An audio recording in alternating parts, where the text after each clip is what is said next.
大家好，我是静，今天和大家分享超级健康而且好吃的小零食。配方没有面粉，也不加糖，制作也非常简单。150克快熟的燕麦片，这里的燕麦片是生的，不建议用即食的。用料理机高速的打碎，不需要打成面粉状，打成粗粒儿就可以。准备一个中等大小的苹果，削去外皮，去掉内核，切成小块，同样放入料理机中，再加入一个中等大小的香蕉，带皮大约165克，高速打成泥，加入到打碎的麦片中，充分的混合均匀。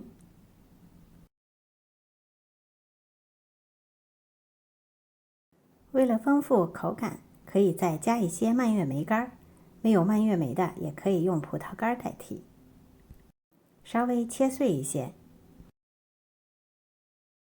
另外再加入1大勺无味的植物油，当然你也可以用融化的黄油，味道更香。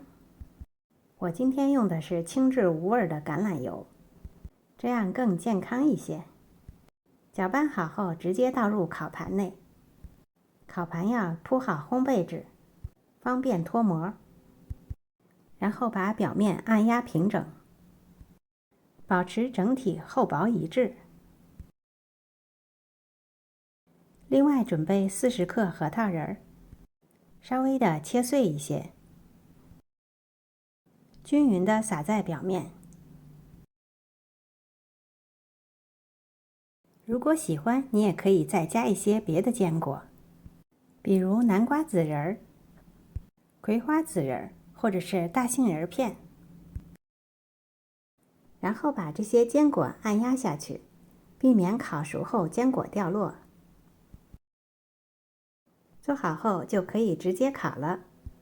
烤箱要提前预热好，摄氏180度烤30分钟。具体的时间要根据厚薄程度做适当的调整。烤至表面微微的发黄就可以出炉了。出炉后马上移出烤盘，避免底部积聚水蒸气。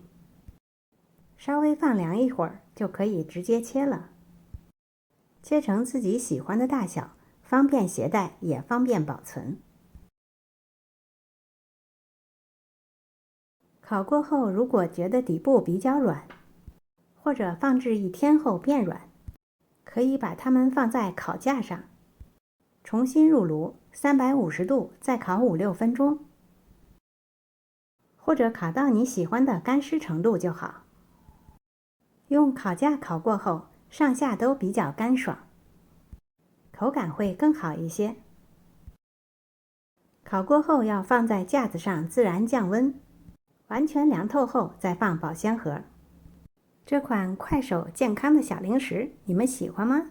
它确实是吃多无压力的美食啊！今天的视频就到这里了，感谢您的收看。如果喜欢我的视频，别忘了点赞、分享和订阅我的频道哦。我是静，我们下次再见。